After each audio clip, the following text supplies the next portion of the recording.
Hey guys, it's Daryl here. It's Thursday morning, January 2nd. It is about 35 degrees and a cloudy day here in Connecticut on the East Coast. Good morning and welcome back to work and working out and everything you do that you do so well.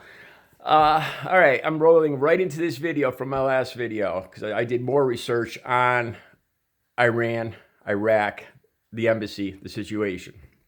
I want to know more. I made a very brief wise ass video yesterday saying that from 2001 Bush invaded Iraq right after 9/11, which made no sense whatsoever, but let's not get into that right now. So we've been kicking Iran, we've been kind of occupying Iraq more or less for 18 years. I would imagine the people, and that's not even counting going all the, what was it, back to 91 or 93 when we first bombed the hell out of Saddam. So we've been bombing Iraq for 3 solid decades. That's like 2 generations, right? Yeah, they're probably a little tired of U.S. bombers flying over and explosions. I'm guessing, and their doors getting kicked in, that kind of stuff. I imagine they weren't crazy about Saddam either, but now, I imagine kids have grown up into parents, had their own kids, who probably have had their own more kids, grandkids, all under our bombing and occupation. So that's 2, maybe 3 decades or generations of Iraqis that probably are getting more and more tired of the United States. I found out the United States, the biggest embassy we have, the biggest consulate we have. I don't know what the difference between a consulate and an embassy is. I'm going to look that up next. The biggest one we have is in Iraq. It's a huge compound, the Green Zone.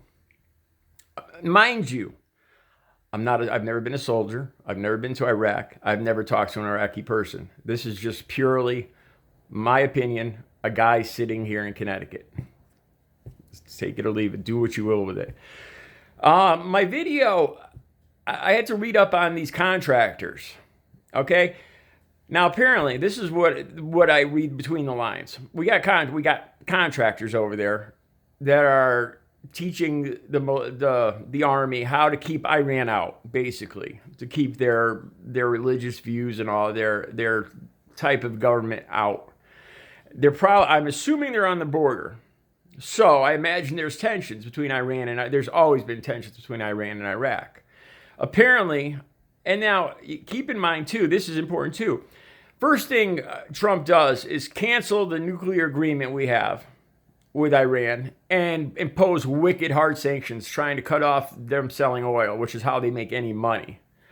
So what he's done is played all of his cards, except for let's just nuke Iran. And yeah, that's not a good idea. I think another common misconception, people from America, people from the United States that don't pay much attention to history or geography, Iran is not Iraq. It's considerably bigger. It's considerably stronger. Its people are considerably more educated.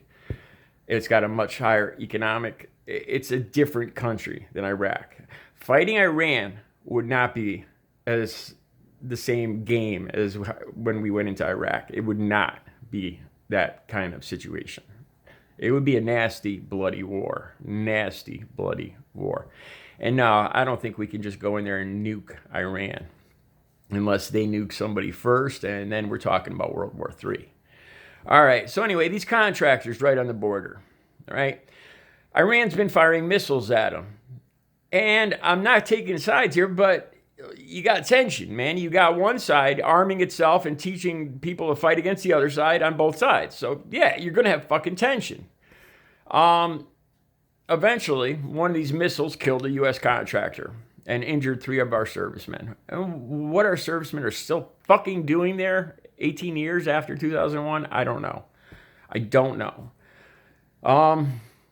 So what the fuck we're even doing there now, I don't know. You know? So these people getting hurt there, it kind of was gonna happen. If they're on the border, they're preparing they're trying to get Iraqi people strengthened to fight and keep Iran out. So yeah, there's gonna be conflict. All right, so what do? Trump gets bombers flying in, kills 25 people, injures 50. He says they were all bad guys, every single one of them. Right? He bombed Iraq now. So out of these 75 people that they were all bad Iranians, I'm not buying that. I'm buying that they were Iraqi people.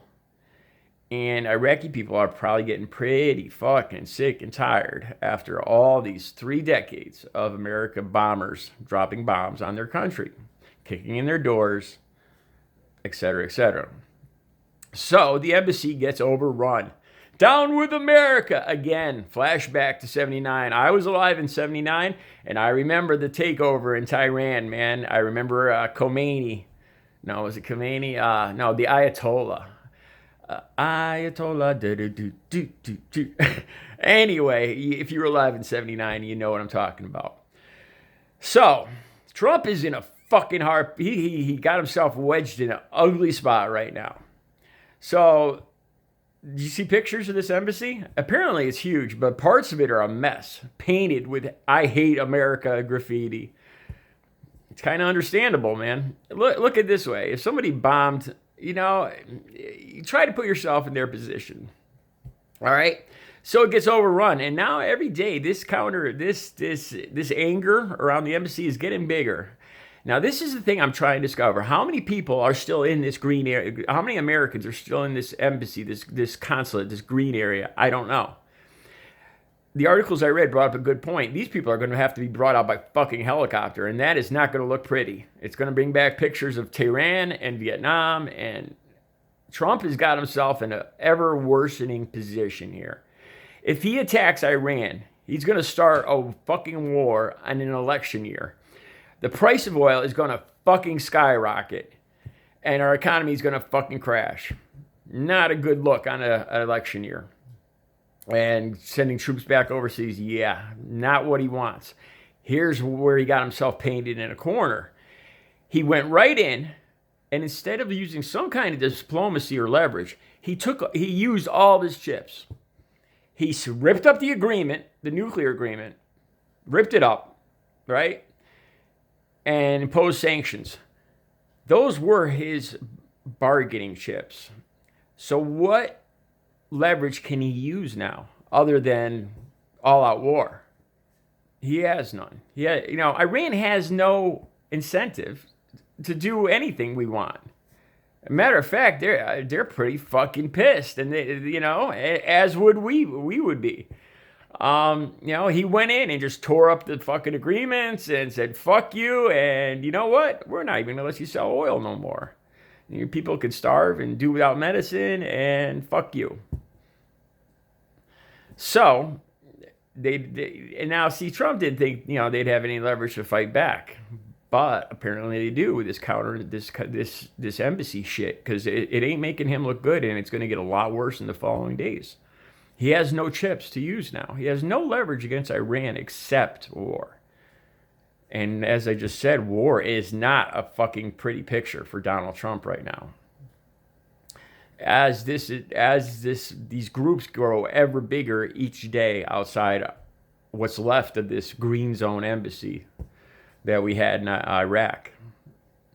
So, and one more thing. Donald Trump's got this huge fear.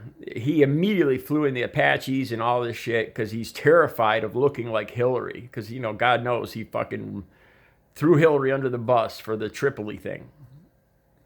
I'm not going to get into that. So he don't want no fucking Tripoli, Libya fucking embassy shit on his hands. So he said, he's screwed. He's basically screwed no matter what he does. Now, if he doesn't send in more backing, where it's going to look like Tripoli, if he sends in more backing, more army, more troops, he's going to look like Bush taking over, and his big fuck up of rolling in there in 2001. If he doesn't do anything, he's going to look like Hillary and letting the embassy fall to siege, and then a lot of Republicans bust Obama's ass because they think he should have been harder. And he doesn't want to look like Obama, soft. But is it being soft? being smart and playing your chips when you need them. I don't think so.